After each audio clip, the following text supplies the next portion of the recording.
یہ باتیں بولنے والی عورت بغیر حساب کے سیدھا جنت میں جائے گی۔ اگر آپ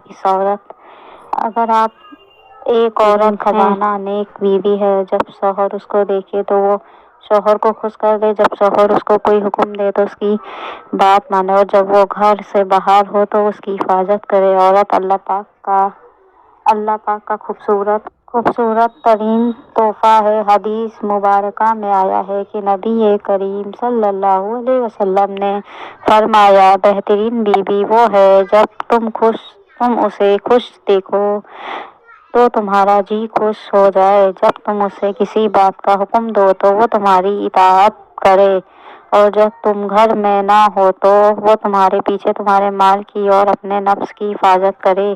نیک عورت حقیقت میں وہی ہے جو اپنے شوہر کی اطاعت و فرمانبرداری کرے۔ عورت کے لیے اللہ اس کے رسول کا حق ادا کرنے کے بعد شوہر کے حق سے بڑھ کر کوئی حق نہیں رہ جاتا۔ نیک عورت سرمایہ ہے، قیمتی تحفہ۔ عورت کو حفاظت سے رکھا جاتا ہے، دوسروں سے سنبھال کر چھپایا جاتا ہے۔ نیک عورت اگر شادی شدہ ہے تو جنت میں اپنے جنتی شوہر کے ساتھ رہے گی اور شوہر کو ملنے والی حوروں کی سردار ہوگی، اور اللہ تعالیٰ اس عورت کو ان سب سے حسین و جمیل بنائیں گے، اور وہ میاں بیوی آپس میں ٹوٹ کر محبت کرنے والے ہوں گے۔ عورت جنت میں اس شوہر کے ساتھ رہے گی جسے دنیا میں سب سے اچھے اخلاق کا برتاؤ کیا، اور وہ شوہر جس نے عورت پر ظلم کیا ہوگا، اس کو تنگ کیا ہوگا، وہ اس عورت سے محروم رہے گا۔ عورت اس میں سلمہ رضی اللہ تعالیٰ عنہ سے ایک روایت ہے کہ انہوں نے آپ صلی اللہ علیہ وسلم سے پوچھا کہ کسی عورت کے 2 شوہر ہو تو وہ جنت میں کس کے ساتھ رہے گی؟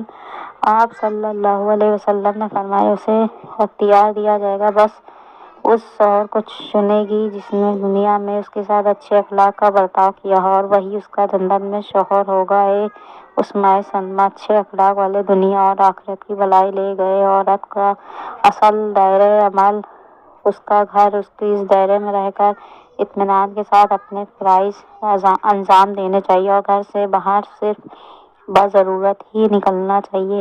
ایک مرتبہ نبی کریم صلی اللہ علیہ وسلم کی خدمت میں ایک عورت حاضر ہو کر عرض کرتی، یا رسول اللہ صلی اللہ علیہ وسلم، میں عورتوں کی طرف سے آپ کے پاس قاصد بن کر آئی ہوں۔ میں یہ جاننا چاہتی ہوں کہ اللہ تعالیٰ جہاد کو مردوں پر فرض کیا ہے، اگر وہ کامیاب لوٹتے ہیں تو اجر و ثواب پاتے، اور اگر شہید ہو جاتے تو اللہ کے یہاں انہیں روزی دی جاتی۔ مردوں کا یہ مرتبہ ہے اور ہم عورتوں کا یہ حال ہے کہ بس ان کی نگہداشت کرتی ہیں، ہمیں اس پر کیا اجر ملے گا؟ آپ نے فرمایا، تم اپنی تمام ان عورتوں سے جا کر کہہ دینا کہ بیوی کا شوہر کی خدمت و اطاعت کرنا اور اس کے حقوق کو پورا کرنا اجر میں مردوں کے برابر ہوگا، لیکن تم میں بہت کم عورتیں ایسی ہوں گی۔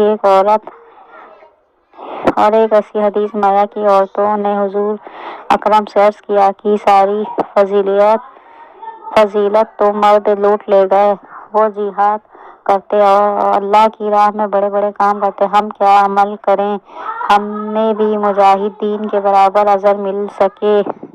آپ نے فرمایا، جو تم سے گھر میں بیٹھے وہ مجاہدین کے عمل کو پا لے گی۔ مجاہدین اللہ کی راہ میں تکلیف برداشت کرتے اور گھر کے آرام اور سکون کو ترک کر کے دن رات ہو کر جہاد کرتے، ہجرت کرتے ہوئے وطن سے دور ہوتے۔ حضرت امام جعفر صادق